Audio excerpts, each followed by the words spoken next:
Hey everybody, and welcome to Dominion Cards, the video series where we take a strategic, in-depth look at various cards from the board game Dominion.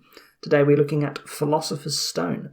This is a 3-coin and potion cost treasure from Alchemy, and it says, when you play this, count your deck and discard pile, worth 1 coin per 5 cards total between them, round down. So let's get straight to the point with Philosopher's Stone. This is the worst Kingdom card in all of Dominion, and community rankings agree. The current ranking that I use for these cards is something called Card Glico, and that is useful because it is a one big list of all of the cards, and people make them, basically they pick between pairs of cards, and they get ranked like the leaderboard works on the online client. So 2 cards face off and you choose which one wins based on which is stronger, and then the winner goes up in ranking and the loser goes down.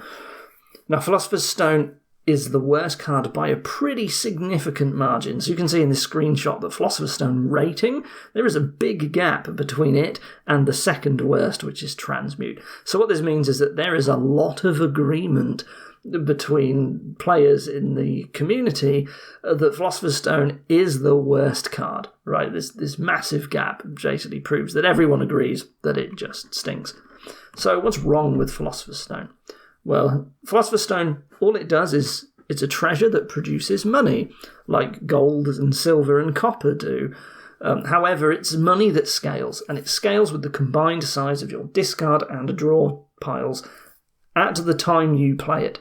This is not quite the same thing as the total number of cards you own, which is something that Gardens would care about, because cards that are in play and in your hand do not count. But there's also things like cards in exile, cards on your island mat. They don't count either. Just very specifically cards in the draw pile and the discard pile. Now the problem is that Philosopher's Stone anti-synergizes with drawing cards. So when you play like Smithy, you're taking cards off your draw pile, and if you're putting more cards in play, like that's actively reducing the amount of money that Philosopher's Stone is potentially going to generate you. And the problem is that deck drawing strategies tend to be the strongest in Dominion. So if something actively synergizes against it, it's got a lot of catching up to do, or some real reason to basically make you want it, because that's a massive disincentive. Philosopher's Stone also wants you to own a very large number of cards, because the more cards that you own, potentially the more money that it's going to generate you. Problem is that this combination, large cards and no draw, these decks take a very long time to cycle through, and if you are cycling very slowly through a large deck, you won't actually get to play the Philosopher's Stone all that much. In addition to that, it costs potion, and if you watched my potion video, you'll know that I consider potions to sort of be a resource that is based on number of shuffles rather than like monetary cost. And the problem is that these large decks with no draw take a long time to shuffle. You need to shuffle the deck and draw the potion again if you want to buy the Philosopher's Stone under like normal circumstances. So if you've got this slow cycling, not only are you not playing your Philosopher's Stones, but you're not buying any copies of it either. And this means that, Philosopher's Stone's design is like fairly self-contradictory. When you first look at it, if you build the deck that seems most obvious that it wants, based on what its text is telling you, you're building a deck that's actually quite bad for Philosopher's Stone, right? Because you're never going to play it. And so under normal circumstances, if you take pure big money, which is this strategy where all you do is buy silver, gold, province and duchy, and like maybe some estates right at the end, like this is the simple, most basic possible deck that's always available. If you take that and you add Philosopher's Stone to it, it actually performs worse, right? Pure big money beats pure big money with Philosopher's Stone added, right? Silver and gold are just better cards under that circumstance. So that's pretty bad for Philosopher's Stone, given that it wants to be an alternative to silver and gold if it just loses to them under the most basic strategy. So, okay, the truth is that no Kingdom card in Dominion is completely useless. as long as you look hard enough and you get like very particular kingdom setups, you can always find some scenario where the card has a use. But Philosopher's Stone is about as close as we get in Dominion to a kingdom card that is basically truly useless. It is not truly useless, but it is very, very hard to find a use for it. This card is so weak that multiple things need to support it before you would actually consider adding it to your deck and playing with it. So what are those things? So there's a number of things that can help push the kingdom more towards you wanting to buy Philosopher's Stone. So if the board is very weak and there is no engine possible, this is like a requirement. If there's a good engine, you're not buying Philosopher's Stone because it anti-synergizes with the engine. You generally need no draw or trashing, so these two things basically make Philosopher's Stone generate less money. So if you've got a way to draw lots of cards or trash a load, your Philosopher's Stone, they're not going to beat out silvers and coppers and so on. So why would you buy them? You don't want a good, strong, big money enabler like Guildhall or Palace. So if there's something that makes Guildhall really good, if it makes big money really good and fast, then Philosopher's Stone can't compete with it, right? It's too slow, basically. You need a way to gain a lot of cards, because Philosopher's Stone needs a big deck to generate a lot of money. You ideally have something to play the potions and the stones a bit more often, and a reason for the game to go on for a long time. So we're going to look at some of these in a little bit closer detail now. So gaining lots of cards. If you only gain one card per turn, this isn't good enough for Philosopher's Stone, and that's because this card scales pretty slowly with the number of cards that you add. If all you are doing is adding one card to your deck every turn, then you have to wait until turn 11 until playing a Philosopher's Stone gives you 3 coins. And you have to wait until turn 16 until this is actually a better card than gold. Problem is that turn 16 is usually around games want to try and end. Yes, the stronger the engine, the earlier the game will typically end. But Smithy Big Money is like turn 16. That's the benchmark for whether a strategy is usually good or not. So most of the time, if you have no extra gains, Philosopher's Stone won't actually start being worthwhile until the game is already over. So you are usually looking for some way to just throw a load of cards into your deck. So really, really cheap plus buy or gain cards are good because you can get a lot of copy of those easily.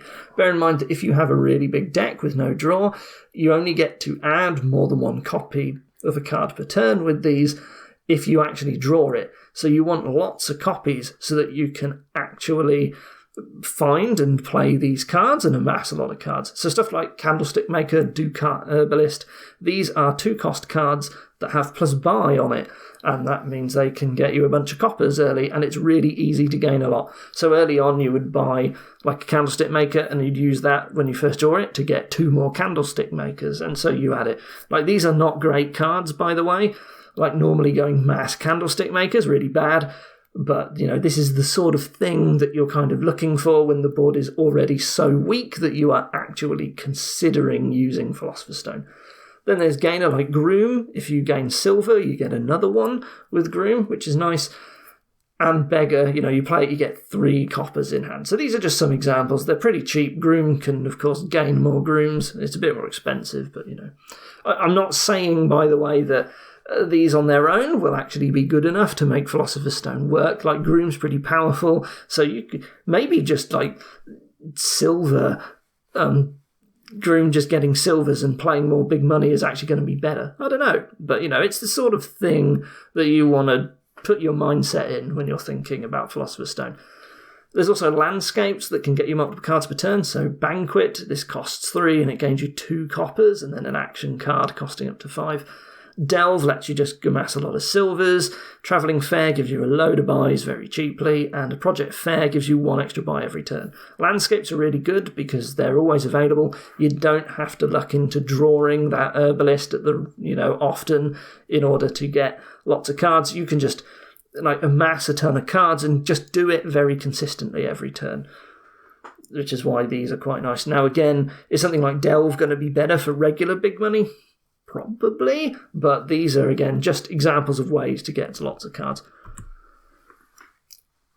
Now, because you have a large deck with Philosopher's Stone, and it takes a long time to find your potions and your Philosopher's Stones, certain cards might let you play them multiple times per shuffle, or find them more often, and that means that they become more worthwhile to buy, because you actually, you get to amass more copies of Philosopher's Stone, and you get to play it more often. So Herbalist and Mandarin, these can top deck either your potion or your Philosopher's Stone after you've played them. Regular top deckers like Artisan are not good enough. You actually want to be able to play the treasure and then play it again on the next turn, and these two cards let you do that. There's cards like Arbinger that can pull them out of the discard and top deck them so that you get to play them a second time during that shuffle. And you have cards like Scavenger that can immediately cause a reshuffle, like mass cycling through a very large deck. And Scavenger's nice because it lets you pull the Philosopher's Stone, or one of them, out and top deck it for next turn.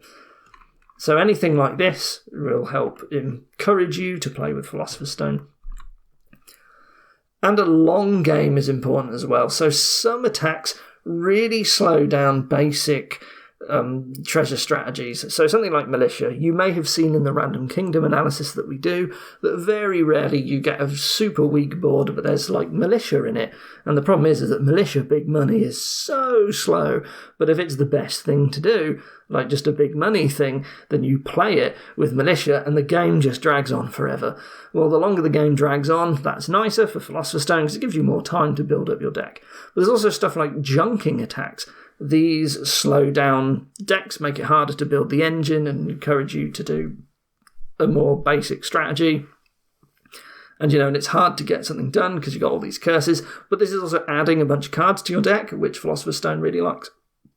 Note that treasure trashing attacks tend to be really poor for Philosopher's Stone because A, you don't want all your cards to be trashed, but B, if they hit your Philosopher's Stone, it's quite hard to replace it or your potion, and if you're reliant on Philosopher's Stone to make most of your money and it gets trashed, well, it's game over, isn't it? There are also alternate victory points that encourage you to do something other than province, which means that you probably aren't lowering the province pile as quickly, so the game will go on as long. So gardens, Silk Road, fairgrounds, distant lands, colonies, all of the alternate victory point scoring can sometimes make the game just go on a lot longer because the key pile of province just isn't lowering as fast. It is worth noting that some point cards out there are very, very expensive. So colonies and the platinums that they always come with, these are super expensive cards, and that means that sometimes these give you a good reason to want to just occasionally hit a really high price point. Now, Philosopher's Stone does that. Right, Philosopher's Stone, you don't see it very often in a really large deck, but when you do play it, it gives you a whole bunch of money, right? So if you've got the time to do this, Philosopher's Stone can really work well with something like Colony, but you've got to watch out, because if platinum can be obtained quickly enough, then instead of going for a big bloated Philosopher's Stone deck, you might be better off with a thin deck that just has a bunch of platinums, and that will probably be a lot faster than Philosopher's Stone because you get to play the platinums quite a lot. And they're generating you 5 coins. Philosopher's Stone has a lot of catching up to do to start making it be as good as platinum. There's also another Dominate, an event from Empires that's really expensive. It costs 14 and it gives you 15 points. It gives you a province and 9 victory tokens. This is usually not okay for Philosopher's Stone. The problem is that you can short circuit it by just buying provinces normally.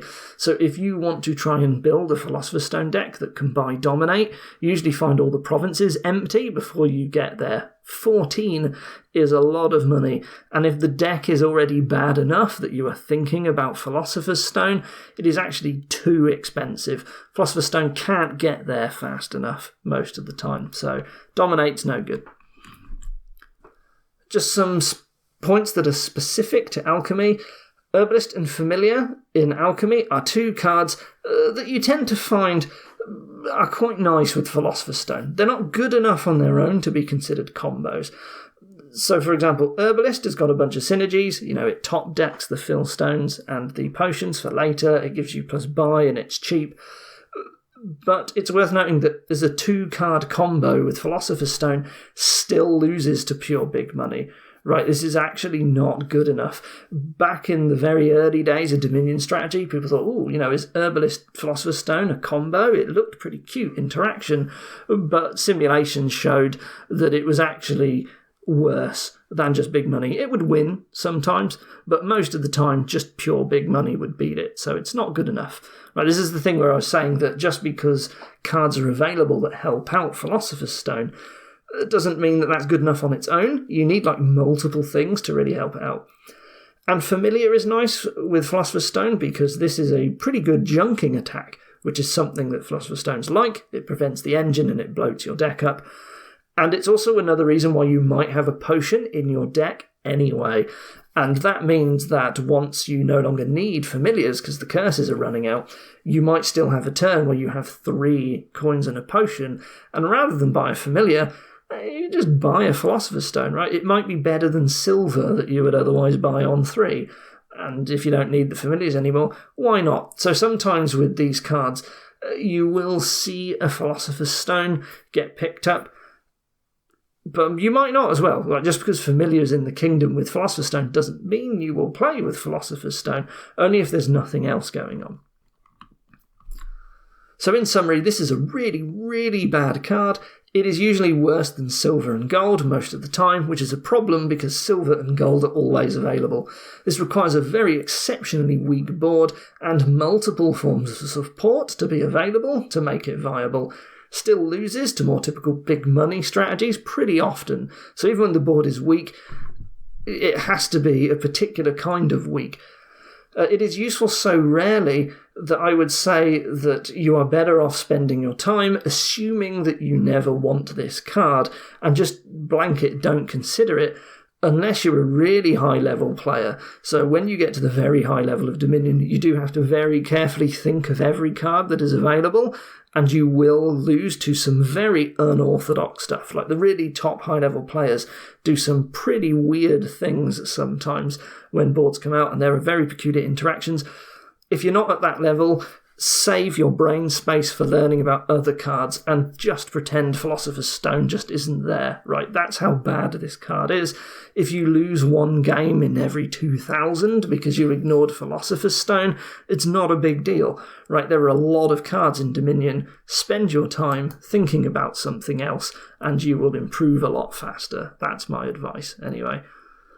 Right, so what we're going to do now is head over to the online client. We're going to generate some kingdoms with Philosopher's Stone. I don't have very high hopes for it, but let's see how it goes.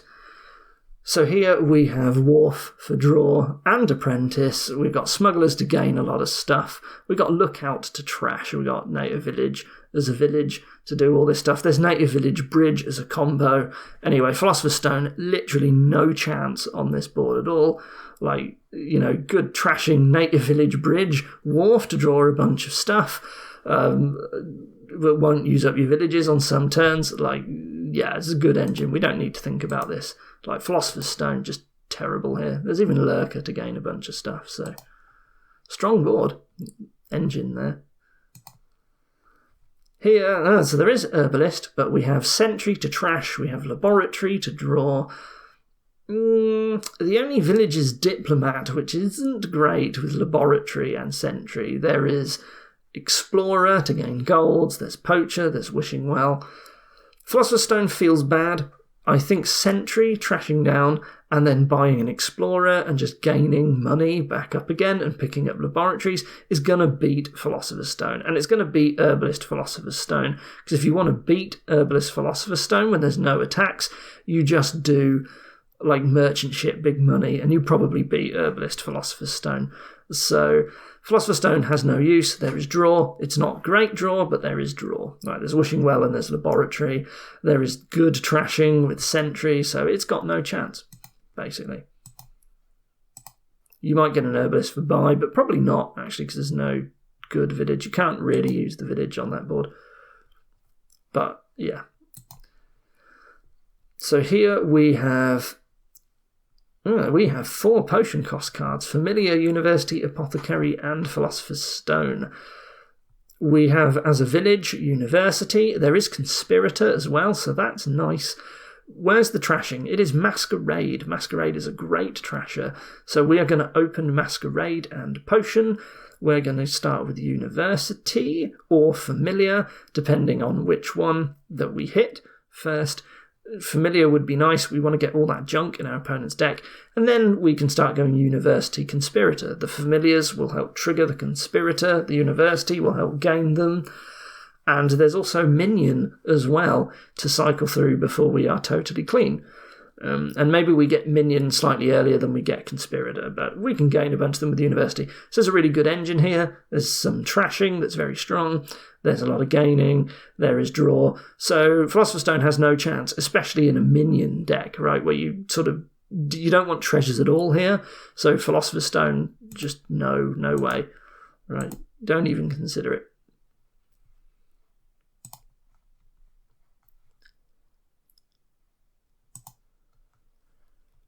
Here we have Ghost Ship as an attack. I noticed straight away that seems quite strong. There is Moat, there is Festival. The only trashing is Salvager. That's not great trashing.